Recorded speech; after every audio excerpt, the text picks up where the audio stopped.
সরকারি কেনাকাটায় প্রতিযোগিতা সৃষ্টির মাধ্যমে গত এক বছরে ৩ মন্ত্রণালয়ে ৪৫,০০০ কোটি টাকা খরচ কমানো গেছে বলে জানিয়েছেন জ্বালানি, সড়ক ও রেলপথ উপদেষ্টা মোহাম্মদ ফাজুল কবির খান। বিকেলে আগারগাঁওয়ের BIDS একটি বইয়ের মোড়ক উন্মোচন অনুষ্ঠানে তিনি একথা বলেন। অনুষ্ঠানে অর্থ উপদেষ্টা জানান, দুর্নীতি আর স্বজনপ্রীতি না থাকলে গত ৫৩ বছরে বাংলাদেশের অর্থনীতি অনেক দূরে এগিয়ে যেত। সেলিম মালিক জানাচ্ছেন বিস্তারিত।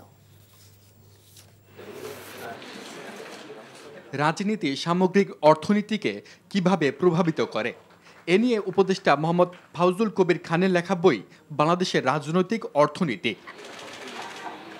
মোড়ক উন্মোচন অনুষ্ঠানে লেখক জানান, হাসিনা সরকারের আমলে সরকারি কেনাকাটায় মহা দুর্নীতি হয়েছে, আর গেল এক বছরে প্রতিযোগিতা সৃষ্টির মাধ্যমে কেনাকাটায় খরচ অনেক কমানো গেছে। আমি যে ৩টা মন্ত্রণালয়ে দেখি ৪৫,০০০ কোটি টাকা কাটছে। কিভাবে খরচ কমাইছি? একটা হচ্ছে যে বললাম যে কম্পিটিশন, আমরা কম দামে জিনিস কিনি। তারপরে হচ্ছে অপ্রয়োজনীয় প্রকল্প। অর্থ উপদেষ্টা জানান, স্বাধীনতার পর থেকে বাংলাদেশের উন্নয়নের অন্তরায় দুর্নীতি আর স্বজনপ্রীতি। করাপশন যদি না থাকতো, স্বজনপ্রীতি যদি না থাকতো, ল্যাক অফ গভর্নেন্স যদি না থাকতো, রাজনীতিটা আরো সুস্থ রাজনীতি হতো, আমরা আরো বেটার করতে পারতাম, আমরা আর দ্রুত এগিয়ে দিতে পারতাম। এটা কিন্তু অনস্বীকার্য। আপনারা নিজেরা চিন্তা করেন, এই যে যদি একটু বেটার অবস্থা হলো, যে কোনো সরকার যে কোনো সময় আরো বেটার করতে পারে। পুরনো পদ্ধতি আর মানুষ নিয়ে নতুন সংস্কার কঠিন বলে জানান পরিবেশ ও বন উপদেষ্টা।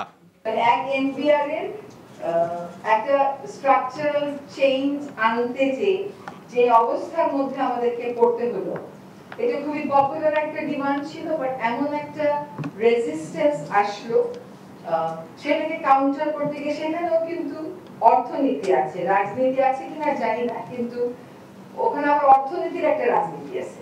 অনুষ্ঠানে অর্থনীতিবিদরা জানান, কেবল মাথাপিছু আয়ের হিসাব দিয়ে সাম্য ভিত্তিক অর্থনীতির প্রকৃত চিত্র পাওয়া সম্ভব নয়।